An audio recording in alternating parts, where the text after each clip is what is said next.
ಖಾಸಗಿ ಲೇಔಟ್ಗಳ ರಸ್ತೆಗಳ ಅಭಿವೃದ್ಧಿಗೆ ಹೊಸ ಕಾನೂನನ್ನು ತರಲಾಗಿದೆ.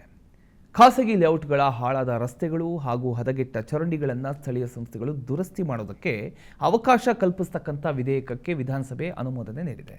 ಕರ್ನಾಟಕ ಪುರಸಭೆಗಳ ವಿಧೇಯಕ 2026 ಹಾಗೂ ಕರ್ನಾಟಕ ಮಹಾನಗರ ಪಾಲಿಕೆಗಳ ತಿದ್ದುಪಡಿ ವಿಧೇಯಕ 2026ಕ್ಕೆ ಸದನದಲ್ಲಿ ಒಂದು ಒಪ್ಪಿಗೆ ಸಿಕ್ಕಿದೆ.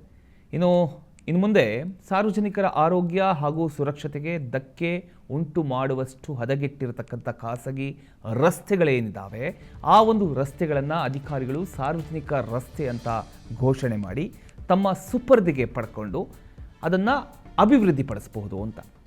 ಇನ್ನು ಸೈಟ್ ಮಾಲೀಕರು ಕೂಡ ಇದಕ್ಕಾಗಿ ಸ್ಥಳೀಯ ಸಂಸ್ಥೆಗಳಿಗೆ ಒಂದು ಮನವಿಯನ್ನು ಸಲ್ಲಿಸಬಹುದು. ಮನವಿ ಸಲ್ಲಿಸೋದಕ್ಕೆ ಎಲ್ಲ ರೀತಿಯ ಒಂದು ಅವಕಾಶಗಳು ಕೂಡ ಇದ್ದಾವೆ. ಖಾಸಗಿ ರಸ್ತೆಗಳನ್ನು ಸಾರ್ವಜನಿಕ ರಸ್ತೆ ಅಂತ ಘೋಷಿಸಿ ಈಗ ಖಾಸಗಿ ಲೇಔಟ್ಗಳ ರಸ್ತೆಗಳ ಅಭಿವೃದ್ಧಿಗೆ ಒಂದು ಹೊಸ ಕಾನೂನನ್ನು ತರಲಾಗ್ತಾ ಇದೆ.